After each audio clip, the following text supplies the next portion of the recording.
Hi, my name is Sudiksha Mallick. I'm a junior at South Brunswick High School, and I have created a social togetherness platform called True Me. I heard a story from 1970. A young boy would bring a peanut butter sandwich to school every day for lunch and would get made fun of. One day, he brought a sub for lunch, but he still got bullied. No one knew that he couldn't afford anything else.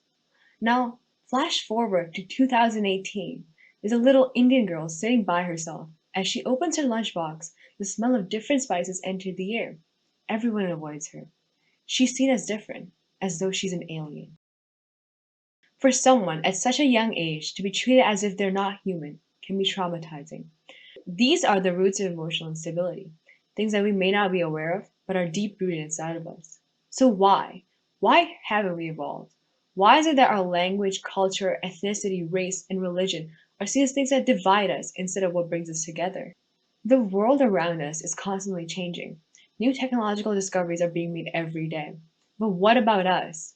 As the world around us is becoming more and more dependent on technology, we continue to detach from the real world, a world full of deep, meaningful connections.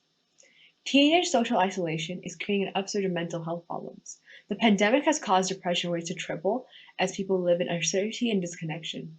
Developmental stress in teenagers is leading to psychological disconnection, narrowing their world. This is causing a decrease in memory, attention span, and a loss of self confidence, reducing one's ability to communicate and process information. It is resulting in the inability to form strong relationships with empathy and understanding, and eventually leading to conflicts, loss of self identity, and an inability to be self sufficient economically. This stress prevents teenagers from forming their own ideas and being unable to choose a life for themselves with good relationships. There are 7.2 billion people in the world, and out of that, there are 1.2 billion kids from ages 10 to 19, and too many of these adolescents are at risk. There are 3,000 adolescents that are dying each day, mostly from causes that could have been prevented. The third leading cause of death between 15 to 19-year-olds is self-harm. Suicide is linked with terrible loss and is extremely heartbreaking. So, why is there such a big taboo in mental health and suicide? Well, people with mental health issues are often described as making a big deal out of nothing, but their issues are real, as all our emotions and thoughts are. Imagine if we treated physical illness like how we treat mental illness. People with broken legs would be told that they were making a big deal out of nothing because people with worse conditions existed. Well, everyone's problems are their own, and they're the ones experiencing it. So who are we to minimize what they're feeling and going through? So how do we remove the stigma? Well, we must first change our perspective on how we look at mental illness and acknowledge it like we would acknowledge any other physical illness.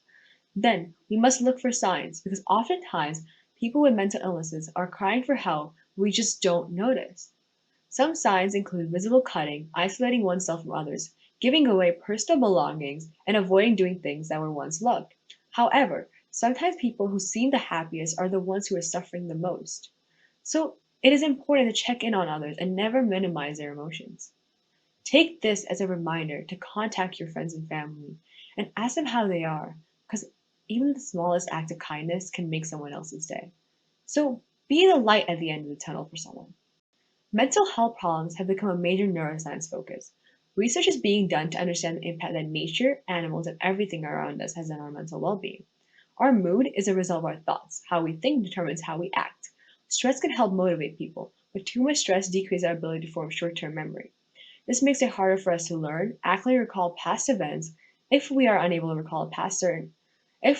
to recall a certain memory, the neurons inside the brain do not form further strong connections.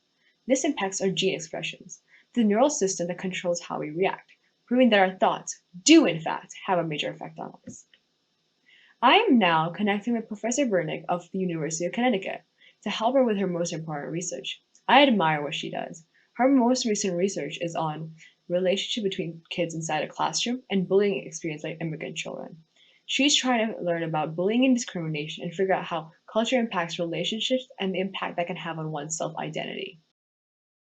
It may seem obvious, but social interaction is very important. Humans learn from and process emotions through connections with others.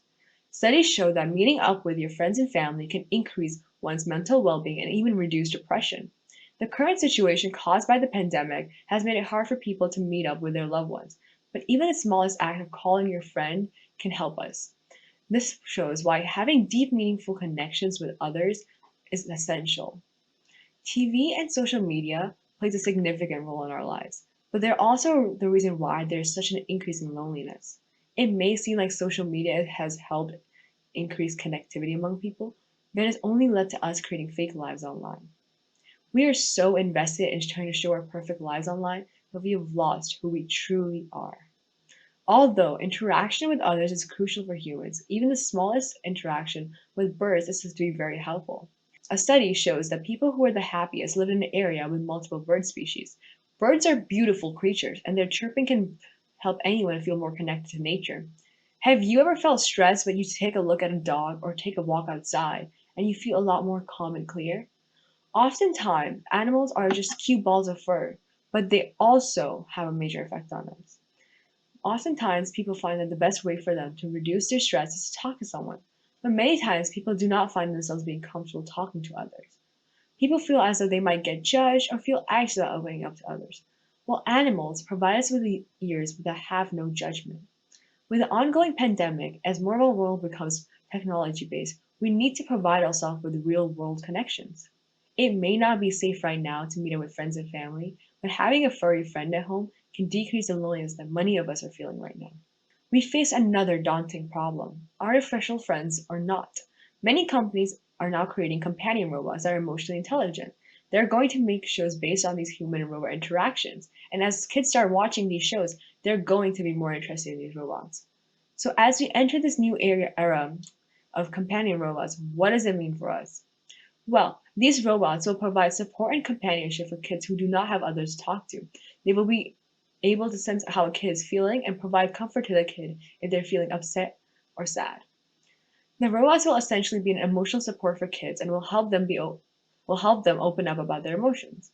On the other hand, these robots may decrease social interaction for kids with others. Many kids are now heavily reliant on technology. These robots may take place of human interaction and decrease social skills in kids.